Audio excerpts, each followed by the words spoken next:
Assalamualaikum warahmatullahi wabarakatuh.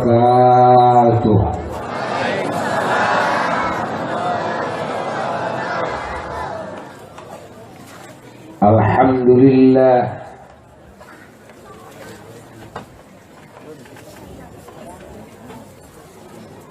alladzi manna alaina bikamalil hurriyah biwasilati khairil bariyah wa sayyidil wara sajiyah imami jami'i ahlil maqamatil aliyah sayyidina wa nabiyina wa maulana Muhammad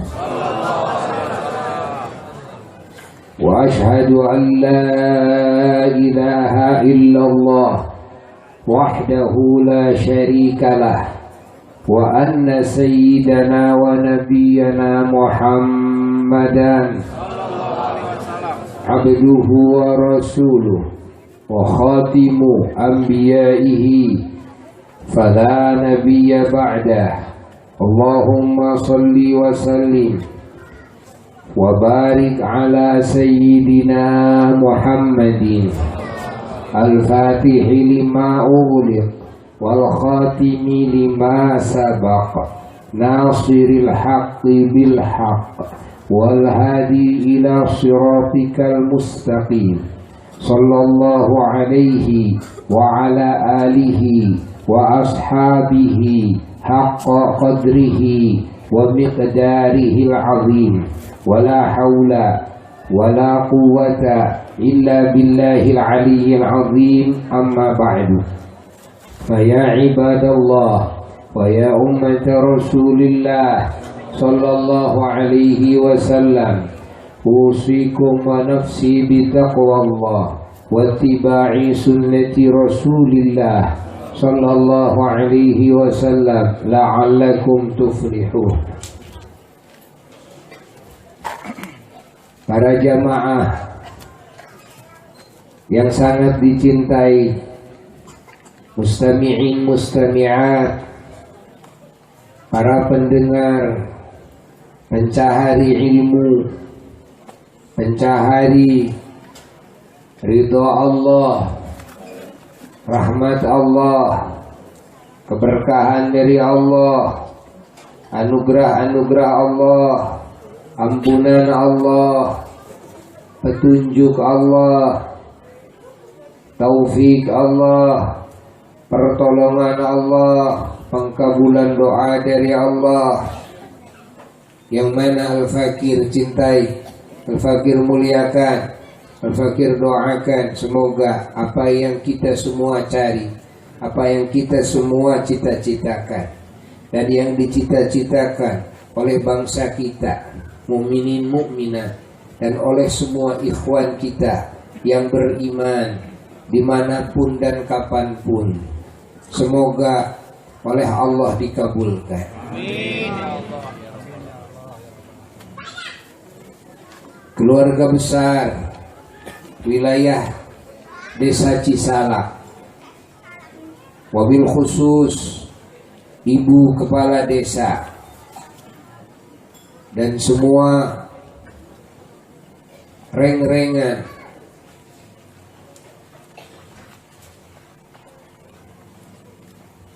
yang ikut mengurus dan mengelola Desa Cisalak ini, dan juga semua para panitia dan pendukung, sehingga terwujud acara yang sangat mulia ini, acara yang sangat barokah ini, acara yang patut dijadikan suri toladan bagi semua anak-anak bangsa Indonesia khususnya. Beginilah salah satu cara tasyakur bin ni'mah atas nikmat kemerdekaan Republik Indonesia. di mana di zaman sekarang ini anak-anak bangsa yang dalam arti keturunan daripada leluhurnya yang merupakan para pahlawan, sudah banyak yang salah di dalam mengekspresikan rasa syukur atas kemerdekaan Republik Indonesia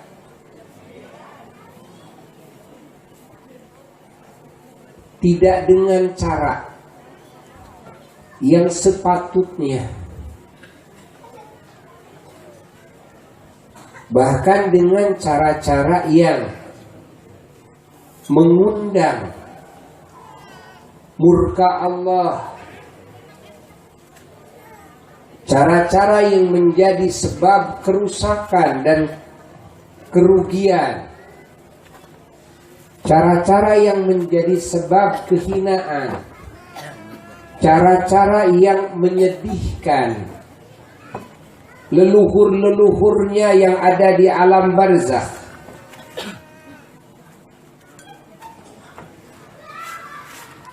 cara-cara yang mencoreng-moreng nama baik bangsa ini, maka perlu di antara kita saling mengingatkan dan di antara kita saling memberi nasihat dan arahan-arahan, wawasan-wawasan keilmuan, terutama di dalam bab syukuran. Alhamdulillah,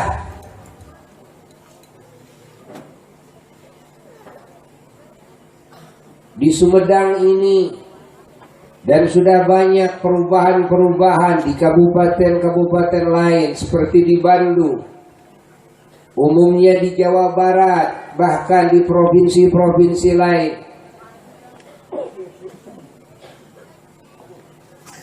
Sudah mulai banyak yang mengekspresikan rasa syukur atas kemerdekaan Republik Indonesia dengan hal-hal yang mulia, hal-hal yang sepatutnya.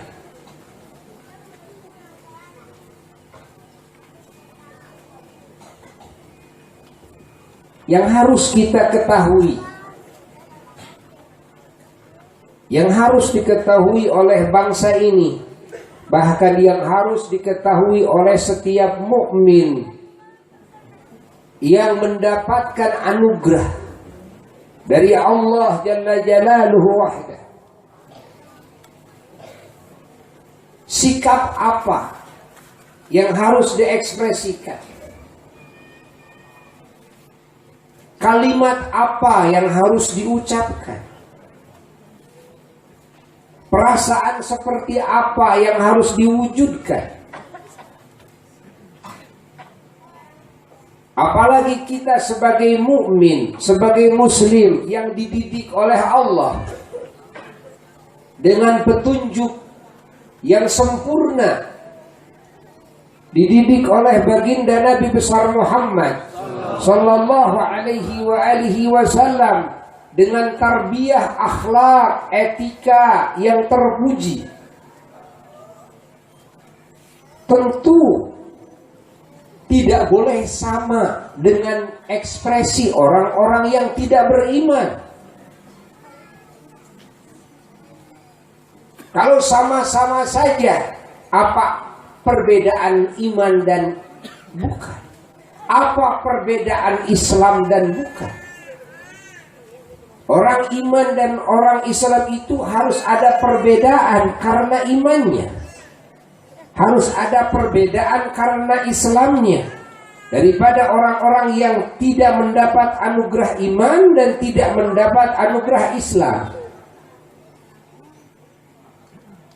Bahwa bangsa Indonesia ini mayoritas hamba-hamba Allah yang beriman, mayoritas hamba-hamba Allah yang mendapat anugerah Islam, yang dibimbing oleh bimbingan Allah, yang dibimbing oleh bimbingan baginda Nabi besar Muhammad Sallallahu alaihi wa alihi wasallam yang harus berbeda di dalam mengekspresikan syukur.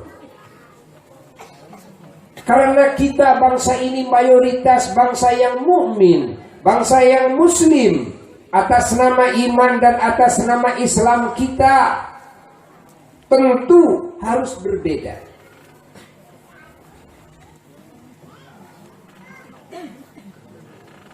Bahkan kalau kita hayati bahwa makna kemerdekaan pun juga di Indonesia ini jelas berbeda. Begitu pula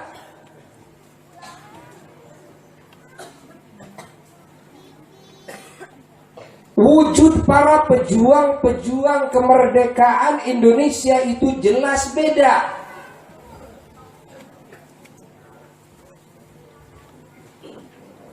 Maka cara syukurnya juga harus berbeda.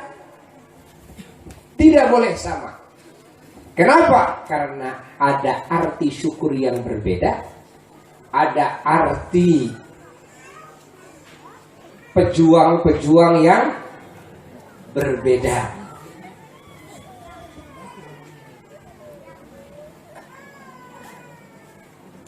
Sehingga arti penjajahannya pun juga berbeda. Arti para penjajahnya juga berbeda.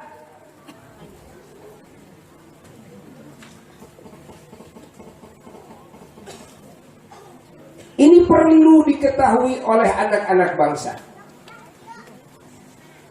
Di negara-negara lain tentu ada negara-negara yang dijajah. Di negara-negara lain juga ada anugerah kemerdekaan. Di negara-negara lain juga ada istilah syukuran. Namun, apa yang terjadi di Indonesia tentu tidak akan sama dengan apa yang terjadi di mereka. Kenapa? Karena ada perbedaan. Apa perbedaannya? Satu, ada perbedaan arti kemerdekaan. Ada perbedaan makna perjuangan. Ada perbedaan para pejuang-pejuangnya. Ada perbedaan arti penjajahan. Ada perbedaan para penjajah-penjajahnya. Maka syukurannya pun juga pasti harus berbeda.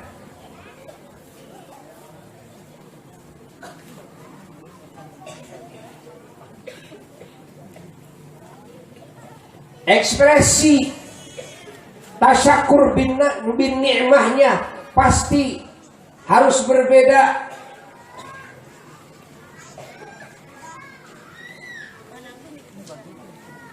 Maka saat ini Al-Fakir ingin memberikan isyarat sekilas mengungkap perbedaan ini. Dan ini harus difahami oleh bangsa Indonesia. Karena mungkin anak-anak bangsa di zaman sekarang ini banyak yang tidak mengenal perbedaan ini.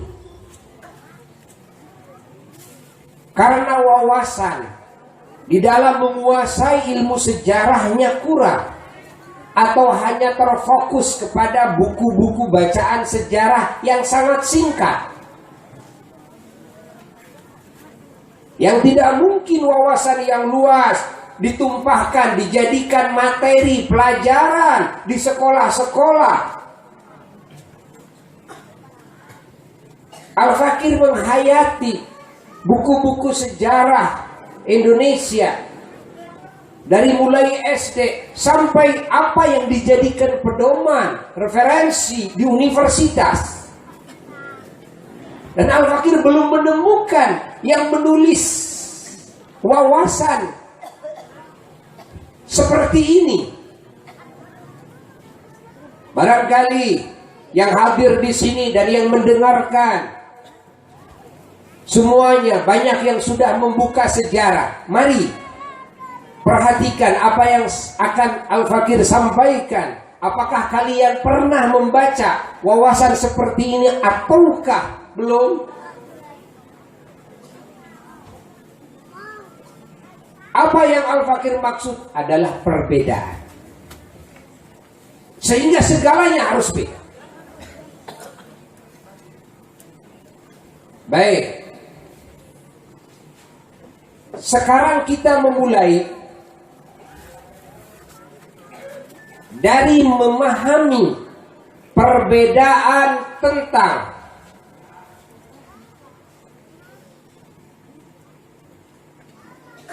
arti kemerdekaan.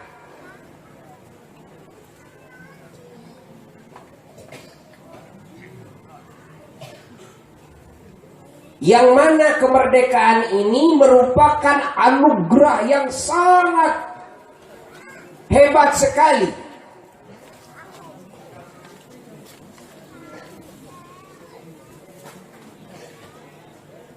Kemerdekaan ini adalah pertolongan dan kasih sayang Allah. Kemerdekaan ini adalah nikmat yang amat dahsyat.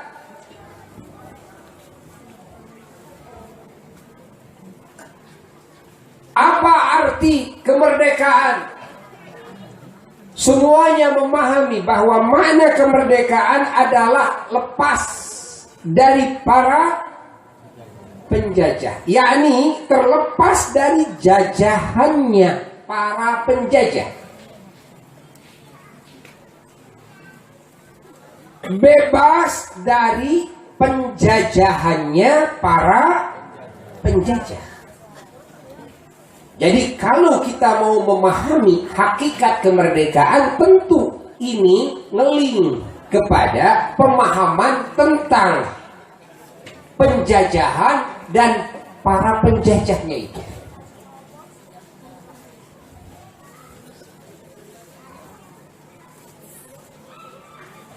Sekarang kita memulai membuka makna kemerdekaan. Bahwa kemerdekaan di Indonesia yang diperjuangkan oleh para pejuang kemerdekaan dahulu 500 tahun yang lalu bahkan lebih. Ingat. Di sini ada dua arti. Yang pertama, kemerdekaan dari penjajahan yang sifatnya duniawiyah.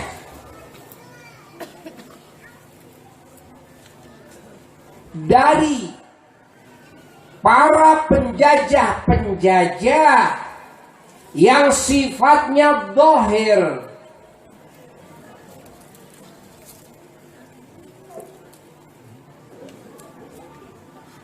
Ingat.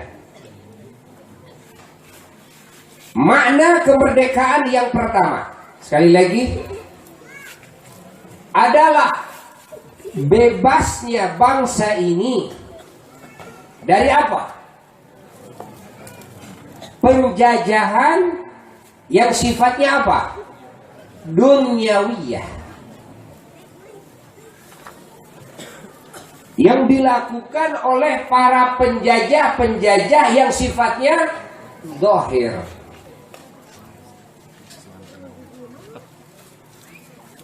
Itu yang pertama. Nah, makna kemerdekaan yang pertama ini umum. Di semua negara pun ada.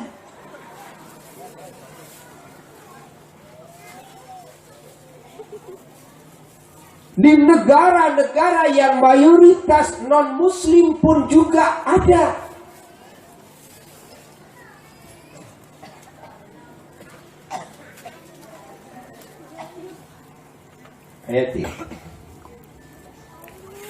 Siapa yang membebaskan para penjajah itu? Siapa yang memerdekakan bangsa ini dari penjajahan para penjajah itu? Adalah beliau-beliau para pejuang-pejuang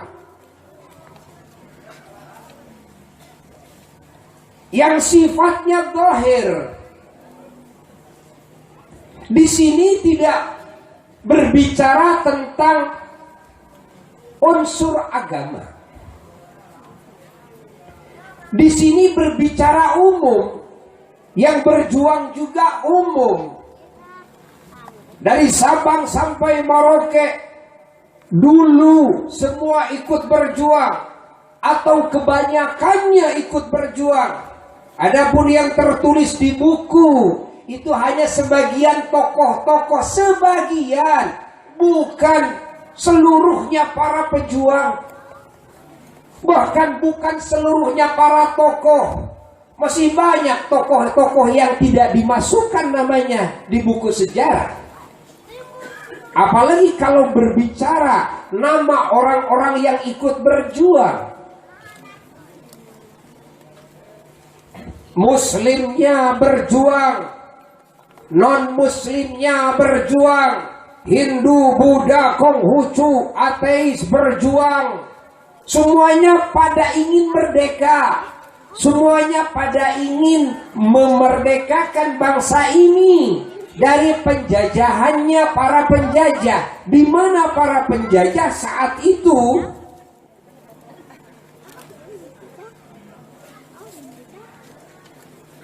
adalah Belanda,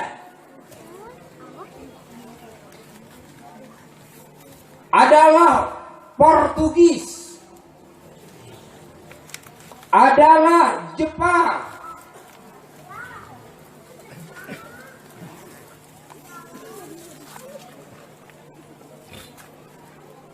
Betul apa benar?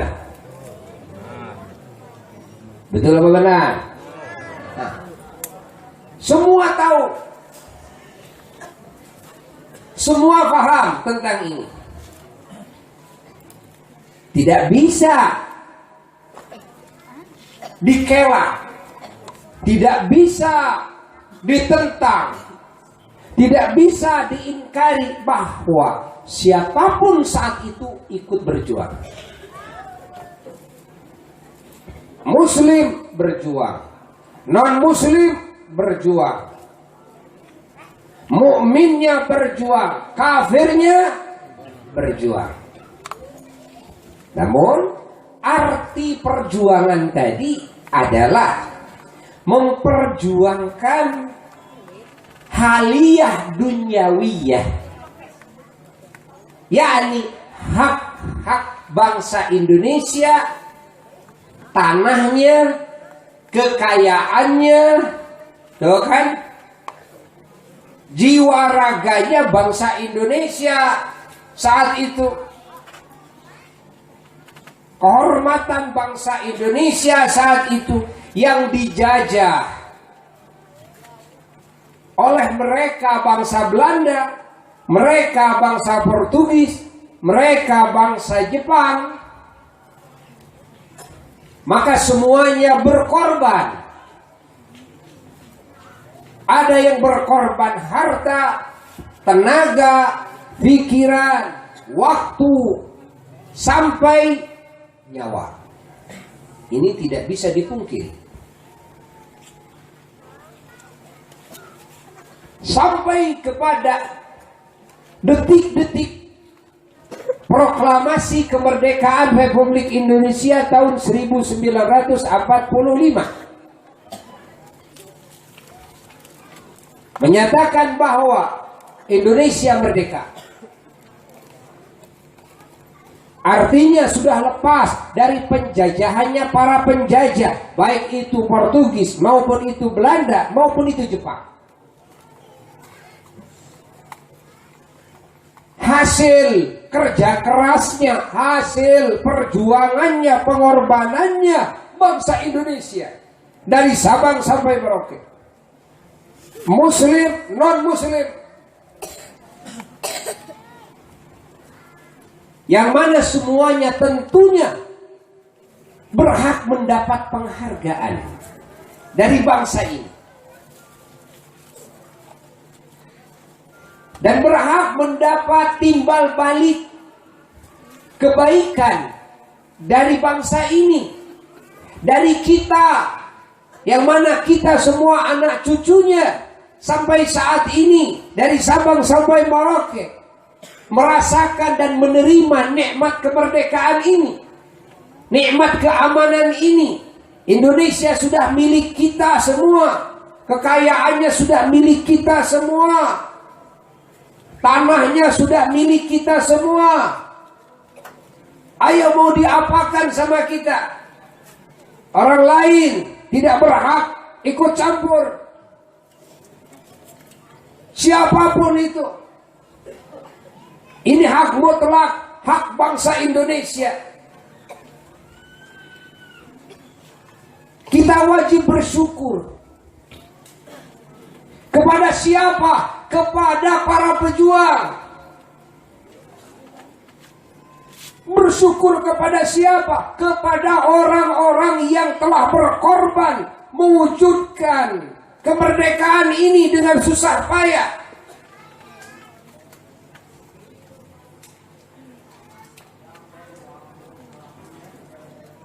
Maka anak cucu bangsa ini harus bersyukur kepada beliau-beliau, baik anak cucunya muslim maupun anak cucunya non-muslim, harus bersyukur.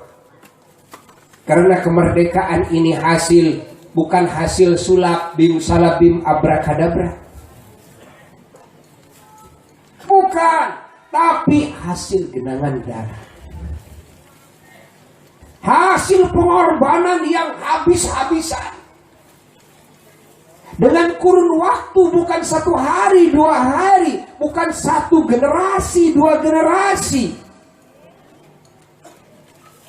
Sebagian ahli sejarah mengatakan bahwa Indonesia itu dijajah sama Belanda bukan 350 tahun. Sebelum itu pun juga sudah menjajah mereka.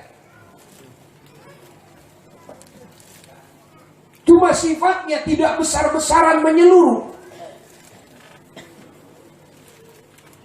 Sehingga sebagian ahli sejarah ada yang mengatakan itu sampai 500 tahun lebih.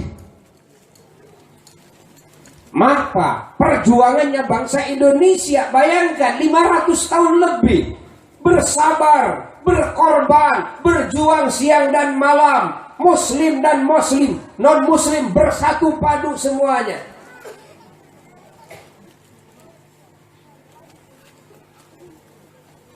Mereka sudah tidak peduli lagi terhadap kampung halaman.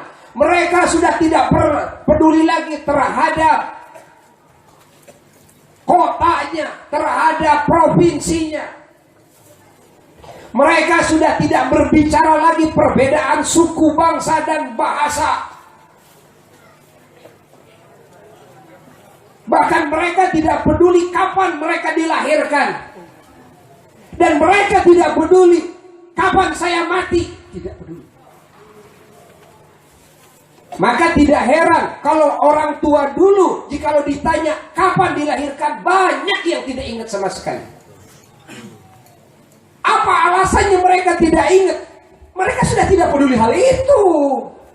Saya mau dilahirkan kapan juga tidak peduli, buat apa sih? Yang saya pedulikan adalah bagaimana Indonesia merdeka. Subhanallah. Bapak dari mana? Itu Ibu Cut Nyadin dari mana? Kan dari Aceh. Kok sampai di Sumedang, sampai wafat di Sumedang, perempuan lagi. Artinya orang-orang seperti itu sudah tidak peduli. Saya dilahirkan di mana, mati di mana, saya tidak peduli. Saya dilahirkan kapan, mati kapan, saya tidak peduli. Saya berkorban apapun sampai nyawa, saya tidak peduli. Harga nyawa bagi saya murah, tapi kemerdekaan bagi saya mahal. Allah. Paham? Paham? ini makna kemerdekaan yang sifatnya umum. Inilah yang diungkap dalam buku sejarah.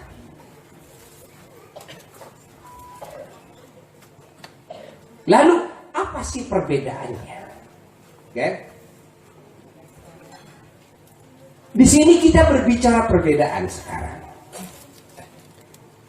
Perbedaannya bahwa kemerdekaan Republik Indonesia, di Indonesia itu ada dua arti.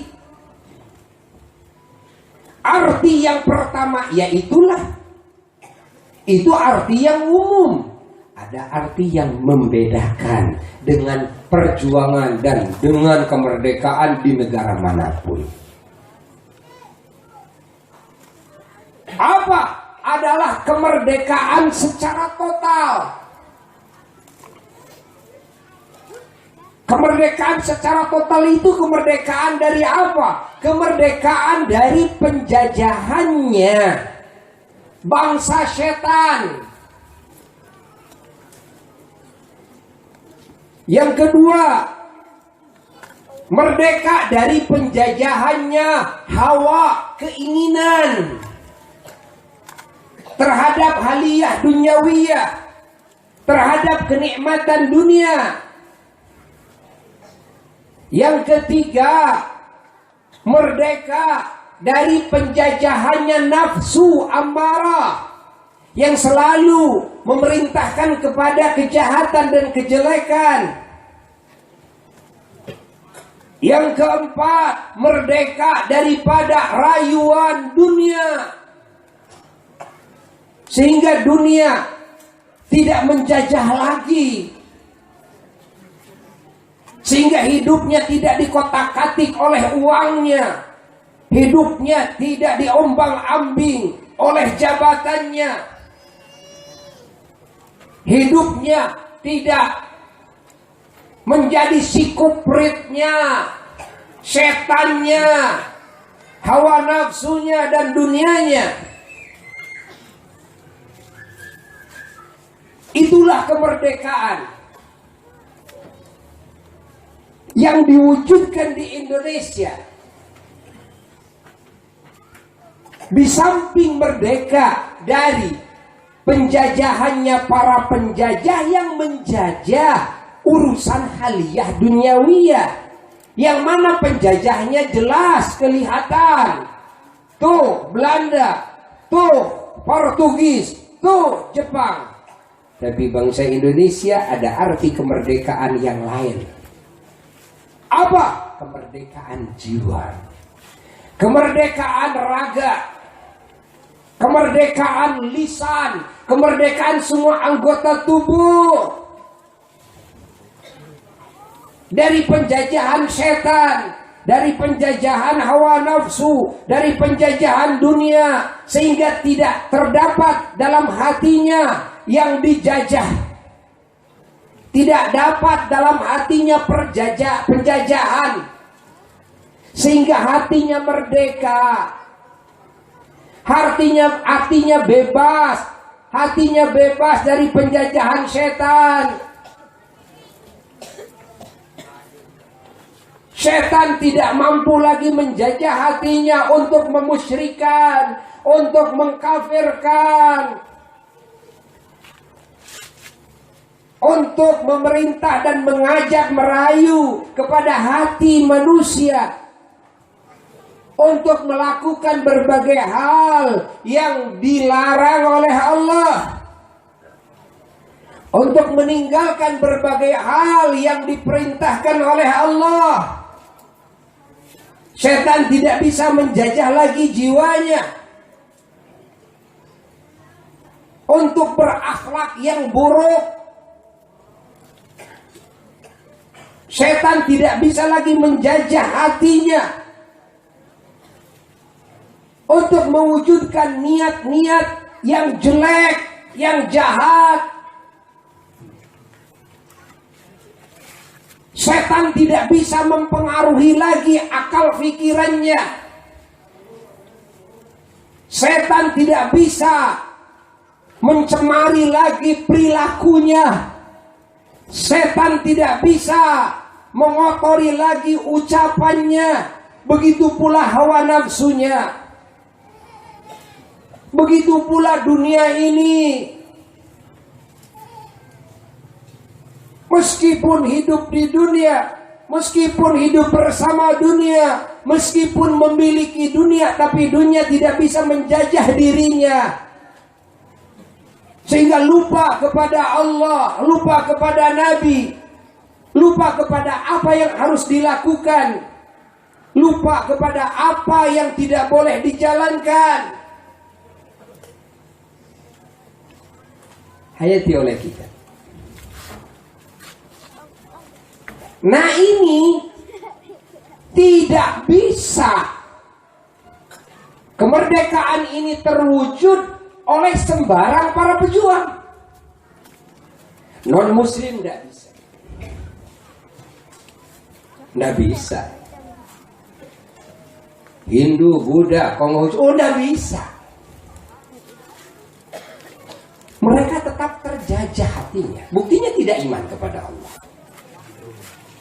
Buktinya tidak iman. Coba. Nasrani tidak bisa. Buktinya musyrik. Kepada Allah bertuhan, kepada Yesus bertuhan. Artinya hatinya masih dijajah oleh syaitan. Artinya mereka masih belum merdeka. Paham? Paham? Ayo dia.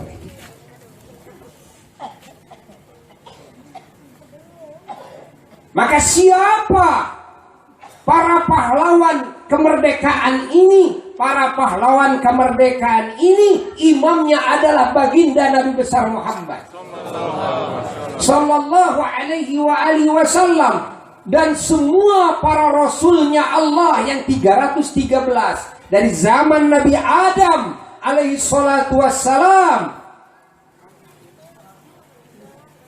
dan juga para nabi Allah yang berjumlah menurut sebagian riwayat 124.000 nabi yang semuanya diutus oleh Allah untuk memperjuangkan kemerdekaan secara total. Hayati. Dunianya harus merdeka, akhiratnya pun juga harus merdeka. Hatinya harus merdeka. Raganya harus merdeka. Semua anggota tubuhnya harus merdeka. Kalau masuk kubur harus merdeka dari siksa kubur. Kalau bangkit dari kubur harus merdeka dari bencana hari kiamat. Kalau lewat Shiratal Mustaqim yang di bawahnya api neraka, harus merdeka dari api neraka. Sampai mana? Sampai masuk ke negeri kemerdekaan yang hakiki dan abadi adalah surga. Allah, Allah, Allah, Allah. Lalu setelah para nabi, para rasul yang diimami oleh baginda Nabi besar Muhammad sallallahu alaihi wasallam, siapa para pahlawan setelah itu? Beliau-beliau adalah para ulama-ulama Allah, ahli-ahli ilmu, pewaris-pewaris ilmu para nabi, ilmu para rasul yang disebut warasatul anbiya. Siapa beliau-beliau? Para ulama-ulama Allah. Tidak bisa dipegang oleh siapapun, tidak bisa dipegang oleh sembarangan, tidak bisa dipegang oleh profesor, doktor, insinyur dan sebagainya, tidak bisa dipegang oleh ilmuwan, teknokrat dan sebagainya. Tidak bisa. Urusan kemerdekaan secara total ini hanya bisa ditegakkan dan diwujudkan oleh para anbiya dan para mursalin, lalu oleh para ulama-ulama Allah yang dicetak oleh baginda Nabi besar Muhammad sallallahu alaihi wasallam. Maka junjungan alam mencetak ahlul baitnya dan sahabatnya menjadi ulama. Lalu ahlul bait dan para sahabatnya mencetak lagi putra putrinya dan murid-muridnya yang disebut para tabi'in menjadi ulama. Tabi'in menjadi ulama. Lalu para tabi'in yang disusun oleh para wali-wali songo. Maka Sunan Gunung Jati mendidik putra-putrinya dan murid-muridnya supaya mengenal sunnahnya Rasulullah, supaya dalam hidupnya mengikuti sunan, yakni sunnahnya Rasulullah, sehingga putra-putrinya dan murid-muridnya menjadi ahli sunnah, menjadi ahli sunnah Nabi. Beliau menjadi ulama-ulama Allah, beliau menjadi wali-wali Allah. Itu tidak berhenti di sana. Muridnya banyak, semuanya disebar. Sudah sempurna menjadi wali, disebar ke berbagai provinsi, ke berbagai kabupaten. Di setiap kabupaten, di sana ada wali yang menyebarkan. Ini, awas, ajaran-ajaran yang memerdekakan manusia dari segala bentuk penjajahannya para penjajah secara total. Subhanallah. Mereka berjuang siang dan malam, berdakwah ke sana ke sini. Hatta Belandanya pun didakwahi. Berapa banyak bangsa Belanda yang menjadi ulama, masuk Islam di Indonesia, menjadi ulama, bahkan menjadi wali, bahkan ada yang berdakwah kembali lagi ke negerinya di Belanda, terus di Belanda menyebarkan Islam. Berapa banyak orang Portugis yang masuk Islam? Berapa banyak bangsa Jepang yang masuk Islam? Kenapa? Karena ini hasil perjuangannya para pejuang-pejuang. Siapa para pejuang-pejuang tersebut? Ini tidak bisa kalau berbicara Konghucu. Ini maaf, tidak bisa berbicara Buddha dan Hindu. Apa bukti perjuangannya para pejuang-pejuang ini? Tuh, Indonesia yang mayoritas non-muslim dijajah oleh Belanda, Portugis, Jepang yang hitungannya 500 tahun lebih, dengan segala kekuatannya, baik visi misinya mengkristenkan, ada yang visi misinya menghidupkan dan membudakan, mengkonghucukan, mengateiskan, macam-macam dengan visi misi mereka, dengan kekuatan dananya, politiknya, militernya. Bayangkan apa yang terjadi? Yang terjadi karena hebatnya perjuangan para pejuangnya di Indonesia ini, yakni para ulama-ulama dan para wali-wali Allah. Malah aneh, kekuatan mereka yang hebat aneh. Ujung cerita 1945 yang ada dari Sabang sampai Merauke, perubahan agama. Indonesia yang mayoritas Hindu Buddha menjadi mayoritas Muslim dan mukmin. Hayati oleh kita, tafakuri oleh kita. Mungkinkah Hindu dan Buddha dan ateis dan Nasrani langsung seketika masuk Islam di saat Belanda dengan visi misinya kristenisasi? Hah? Dengan segala kekuatannya, dananya, politiknya, bayangkan, tentaranya, peralatan perangnya, strategi militernya. Apa yang terjadi? Yang terjadi Belanda hanya bengong. Malah yang terjadi berapa banyak bangsa Belanda malah masuk Islam. Allah. Padahal mereka punya visi misi kristenisasi, namun dari Sabang sampai Merauke yang terjadi, Nasraninya masuk Islam, Hindunya masuk Islam, Buddhanya masuk Islam. Tidak mungkin ini terjadi tanpa ada gerakan perjuangan dakwah. Tidak mungkin. Di Sumedang ada berapa non-muslim? Ayo, siapa yang bisa mengislamkan satu saja? Merubah akidah itu hal yang terberat dalam dakwah. Orang tua sering bilang, adakah kurung kuiga? Artinya apa?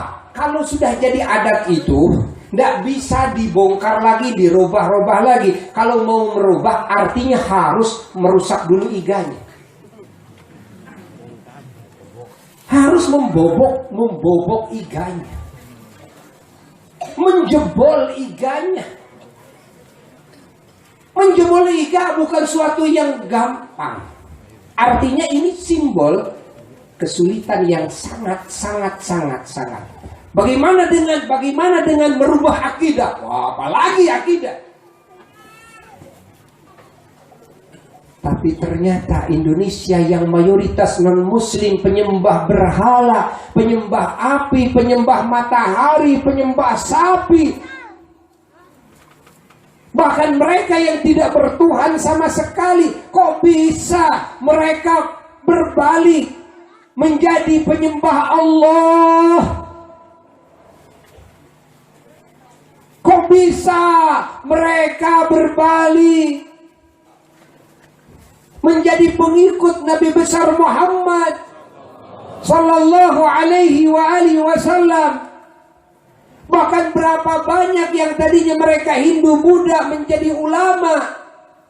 Bahkan salah satu dari wali songo yang masyhur, Sunan Kalijogo, dikatakan oleh ahli sejarah beliau bukan habaib, tapi beliau asli orang Indonesia yang asalnya Hindu. Subhanallah, asalnya Hindu. Bukan sekedar menjadi muslim, tapi menjadi ulama. Bukan sekedar menjadi ulama, tapi menjadi wali. Bisa nggak kita mencetak seorang saja jadi wali? Ternyata yang jadi wali di Indonesia ini bukan seorang dua orang, tapi beratus-ratus ribu dari Sabang sampai Merauke. Di sini banyak wali.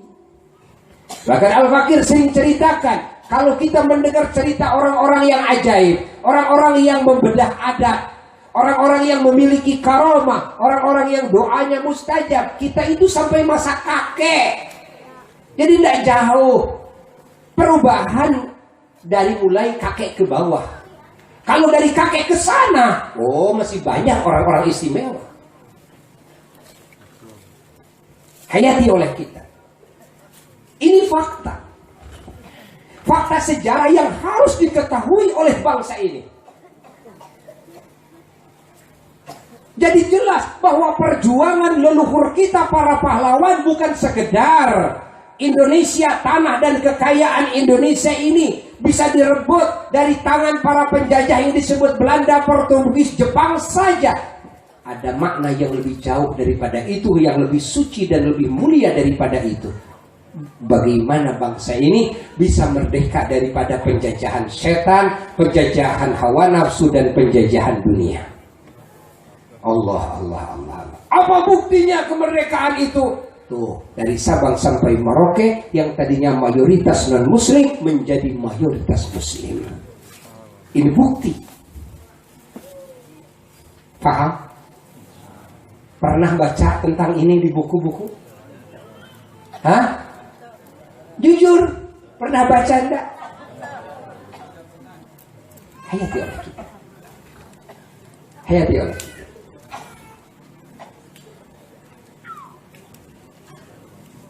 Maka kemerdekaan yang dimiliki oleh bangsa ini artinya kemerdekaan secara total. Yang mana siapapun yang hidup di dunianya bisa merdeka dari yang empat, yakni setan, hawa nafsu, dan dunia. Maka dia berhak merdeka dari siksa kubur, merdeka dari api neraka, merdeka dari murka Allah, dan dia berhak menjadi ahli negeri kemerdekaan yang hakiki dan abadi, yakni surga. Bangsa Indonesia yang dulu mayoritas non-muslim, mayoritas kafir, yang berhak menjadi ahli neraka yang abadi, berubah dengan perjuangannya para pejuang kemerdekaan, yaitu para ulama-ulama Allah, para aulia-aulia Allah, menjadi manusia-manusia merdeka dari api neraka. Allah.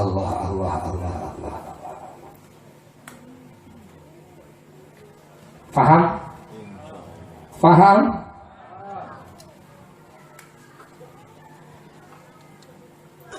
Maka setelah bangsa Indonesia ini dimerdekakan oleh para aulia, oleh para ulama sehingga menjadi mayoritas muslim, maka semuanya mengenal siapa yang memberikan anugerah merdeka ini. Oh, tidak mungkin kalau bukan Allah. Kalau orang Hindu Buddha tidak berkata itu. Makanya jadi mereka dalam cerita tentang kemerdekaan yang umum, mereka hanya tahu ini merdeka hasil perjuangannya ya mereka para pejuang. Tapi kalau orang yang sudah mendapat kemerdekaan secara total, hatinya meyakini bahwa segala nikmat itu datang dari Allah. Allah lah yang menciptakan nikmat, Allah lah yang mendatangkan nikmat kepada bangsa ini. Allah lah yang menganugerahkan kemerdekaan kepada bangsa ini secara hakikat. Lalu sebabnya adalah beliau-beliau, para ulama, para aulia, para solihin, para syuhada, yang mana beliau-beliau berjuang siang dan malam, mengorbankan segalanya demi bangsa ini merdeka secara total, sehingga dunia merdeka, akhirat pun merdeka. Lahirlah anak cucu bangsa yang mukmin, lahirlah anak cucu bangsa yang muslim. Oleh sebab itulah maka syukurannya pun juga menjadi dua arti. Satu, syukuran kepada Allah. Kalau orang Hindu Buddha tidak bisa ini. Anda mau syukuran kepada Allah gimana? Ya enggak? Orang yang menyembah api, mau syukuran kepada siapa? Orang yang menyembah sapi, mau syukuran sama siapa? Orang yang menyembah matahari, ya syukurnya sama matahari. Maka syukuran bangsa ini karena mayoritas mukmin dan muslim, syukurannya juga harus berbeda. Syukurnya juga harus kepada Zat sang pemberi nikmat kemerdekaan itu. Siapa? Allah. Ucapkan siapa?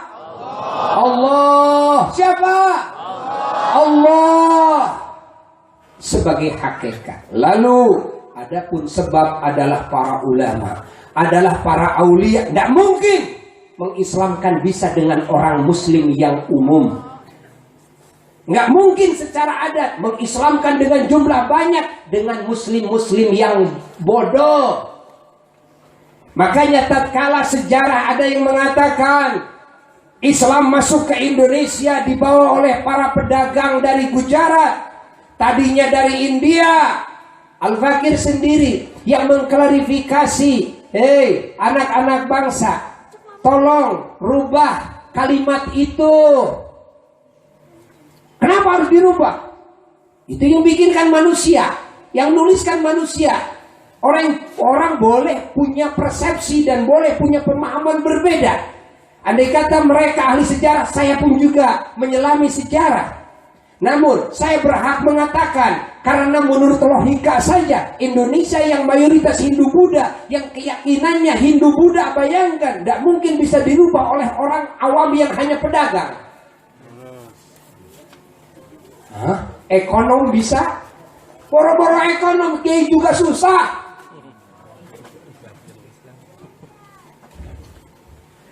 Boro-boro ekonom, kiai juga susah. Masalah merubah akidah lebih berat, lebih susah ketimbang merubah adat istiadat. Kalau adat istiadat tadi harus menjebol dulu iganya. Bagaimana tentang akidah? Allah, padahal adat masih bisa dirubah. Kebiasaan nasi, apa susahnya diganti dengan sampe, dengan singkong? Kenapa susah gitu kan? Orang kalau sudah kenyang, dikasih apa saja nggak mau. Betul nggak? Iya. Pokoknya kenyangin aja sama apa aja lah. Nasi nggak ada pisang, sikat pisang. Udah, nanti juga kenyang, dikasih nasi juga nggak akan dimakan. Kalau sudah kenyang sama pisang ya? Iya. Tapi ternyata merubah kebiasaan itu hal yang sulit. Lalu pertanyaannya bagaimana merubah akidah? Apakah bisa dengan hanya ekonom para pedagang? Siapa Anda yang mengatakan, yang berani berkata Islam masuk ke Indonesia enak aja? Ya kalau ngomongnya enak, masuk ke Indonesia ya gampang. Bilang masuk ke Indonesia gampang. Tapi pada buktinya yang disebut masuk itu prosesnya berarti harus berdakwah. Prosesnya harus didatengin, prosesnya harus diceramahin, prosesnya harus dicontohin, prosesnya kadang adu argumen, kadang sampai perang. You understand? Are you crazy? Kalau bilang masuk kayak apa gitu, orang masuk rumah gitu. Kok enteng bener sih masuk? Kalau nyebut enteng, rasain loh. Mendidik anak saja sudah sulit. Mendidik istri saja sudah sulit. Berpuluh-puluh tahun kita punya istri, bayangkan, sudah jadi wali istri lo. Jangankan jadi wali loh, ya. Ulama aja dah ulama, udah bisa. Jangan jadi ulama lah, orang soleh aja, udah sulit. Paham? Kok enteng aja kamu bicara? Enteng saja kok Islam masuk ke Indonesia dan menjadi mayoritas Islam dari Hindu, Buddha segala macamnya jadi mayoritas. Bayangkan dengan masuknya para pedagang. Tidak. Tapi saya jelaskan, klarifikasi bahwa Islam menyebar di Indonesia adalah oleh para wali-wali Allah dan para ulama-ulama Allah yang datang. Tuh kan? Dari mana? Dari negeri Yaman, dari Tarim. Dari mana? Dari Tarim, negeri Yaman. Yaman Selatan. Dari Hadramaut. Dan beliau-beliau adalah cucu-cucu Rasulullah yang asalnya dari Madinah Al-Munawwarah, lalu hijrah ke Yaman, ke Tarim, lalu menyebarluaskan Islam di sana, lalu menyebarluaskan Islam lagi di berbagai negara, masuk ke India, Islamlah India, masuk ke Pakistan, Islamlah Pakistan, masuk ke situ ke sini. Siapa beliau? Ternyata dzurriyyah Rasulullah. Lalu masuk ke Indonesia, Islamlah bangsa Indonesia. Ini tidak main-main, yang datang ke Indonesia itu wali. Makanya Indonesia kalau kita hayati adalah negeri yang walinya terbanyak, negeri yang ulamanya terbanyak, negeri yang pesantren Islamnya terbanyak. Saya catat tuh, pesantren Islam lebih dari 20.000 di Indonesia. Lebih dari 20.000, bayangkan. Kita harus bersyukur kepada Allah. Kita harus bersyukur kepada Allah. Faham? Faham? Dan kemerdekaan yang mana yang lebih agung ketimbang kemerdekaan jiwa dan raga dari penjajahan setan, dari penjajahan hawa nafsu dan dunia, sehingga dikubur dan di akhirat merdeka dari api neraka, merdeka dari siksa kubur, merdeka dari murka Allah, dan kita menjadi ahli surga. Kalau di dunia kita tidak merdeka dalam arti kemerdekaan duniawiyah, paling kita mati. Orang mati belum tentu masuk neraka, tapi kalau orang sudah dijajah oleh setan, dia menjadi ahli neraka. Paham? Paham? Oleh sebab itu, maka yang kita syukuri pun juga ada dua, kemerdekaan. Karena makna kemerdekaan ada dua. Oleh sebab itu, yang disyukuri oleh kita pun juga ada dua. Yang pertama Allah sebagai hakikat, yang kedua adalah para aulia, ulama-ulama dan muslimin leluhur kita yang menjadi sebab. Oleh sebab itulah cara dan ekspresi syukur pun harus berbeda, ibuku.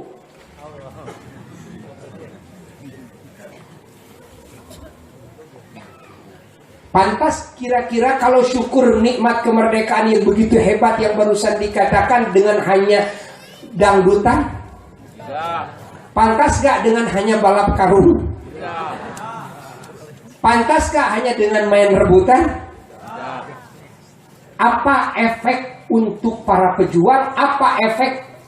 Coba. Lalu sikap yang baik apa dengan yang lahir dari apa yang diekspresikan oleh kita masing-masing untuk Allah.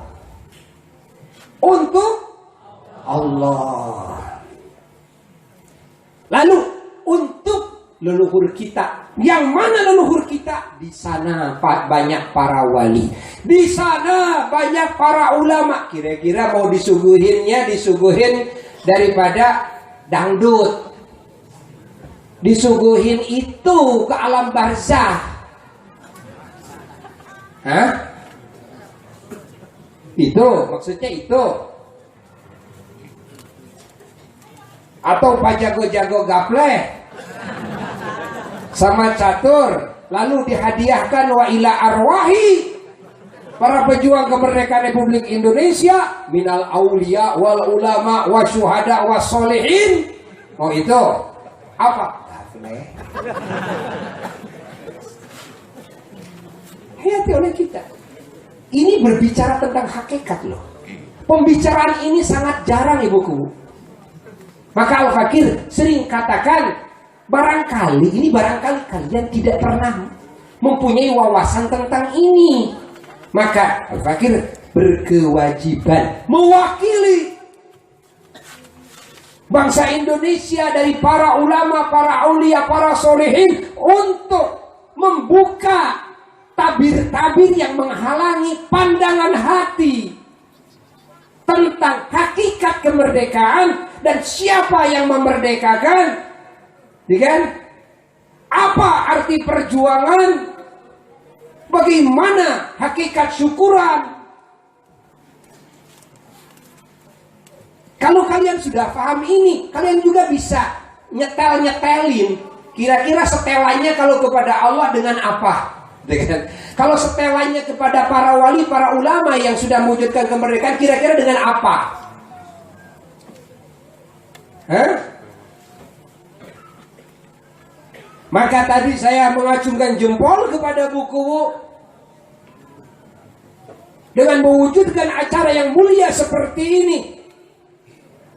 Acara tasyakur bin nikmah kemerdekaan Republik Indonesia baru datang saja udah kedengaran tadi Al-Fatihah, udah kedengaran tadi baca Quran, udah kedengaran baca sholawat.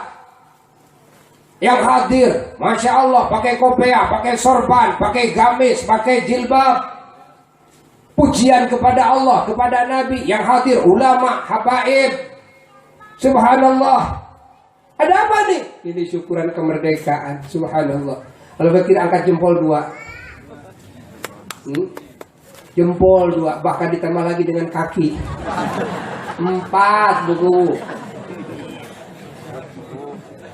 4. Ini kok hebat nih buku. Ya?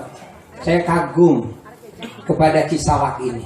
Kagumnya apa? Kagumnya di Cisalak ini kok yang hebat itu wanita.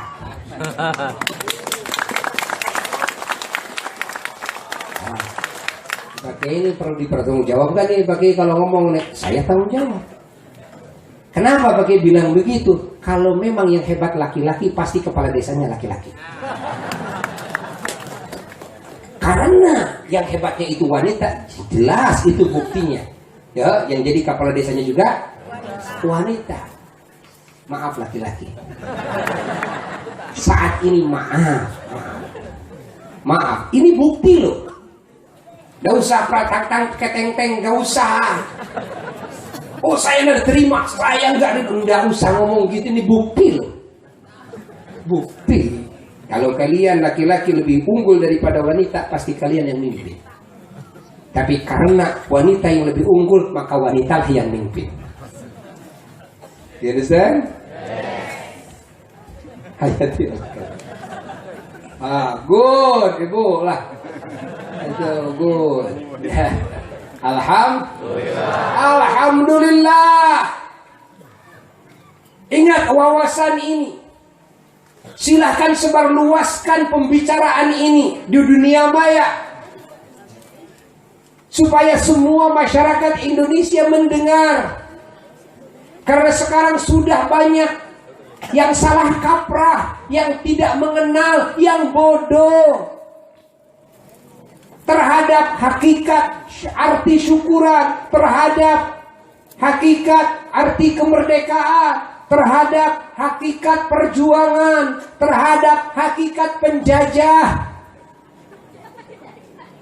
terhadap hakikat para pejuang, dan bagaimana kita menentukan sikap setelah ini sebagai anak cucunya para wali, anak cucunya para ulama, anak cucunya orang-orang saleh, anak cucunya para syuhada yang menjadi pejuang-pejuang. Lalu kita sebagai anak cucunya harus bersikap apa sekarang? Ini kan cuma syukuran. Syukuran namanya selewat, namanya tasyakur bin ni'mah seperti ini. Semalam pun juga tidak, sekarang juga kita mau pulang. Ya enggak? Tapi ada tindak lanjut yang harus diwujudkan dalam hidup kita sebagai anak cucunya. Apa? Meneruskan jejak langkah leluhur kita para aulia, leluhur kita para ulama, leluhur kita para syuhada, leluhur kita orang-orang soleh. Karena setan tidak pernah berhenti menggoda, karena hawa nafsu tidak pernah berhenti juga ikut berperan serta menyesatkan manusia. Dunia tidak pernah berhenti terus merayu dan menggoda. Maka kita harus terus, tidak boleh berhenti berjuang dan berjuang merapat kepada para ulama. Ingat, merapat kepada para ulama. Kita saling menasehati, saling amar ma'ruf nahi munkar, supaya terwujud kemerdekaan yang hakiki dan abadi, kemerdekaan yang secara total, sehingga anak cucu kita sampai hari kiamat semua menjadi ahli surga. Amin. Semoga Allah subhanahu wa ta'ala dengan acara mulia ini menghujankan ampunan, menghujankan barakahnya, menghujankan anugerahnya, menghujankan kasih sayangnya kepada kita semua dan anak cucu kita, kepada orang tua dan leluhur kita, dan para pahlawan kemerdekaan Republik Indonesia, mukminin mukminat, muslimin muslimat, dan para pahlawan kemerdekaan secara total, yakni para anbiya mursalin, para ulama aulia syuhada salihin, wabil khusus sayyidil awwalin wal akhirin, sayyiduna wa maulana Muhammad sallallahu alaihi wasallam. Semoga dengan majlis seperti ini kita berkumpul mendapat hidayah, dan juga yang lain mendapat hidayah, dan semoga majlis ini melahirkan kemerdekaan yang abadi kepada anak cucu kita, kepada bangsa ini merdeka semuanya. Sekian.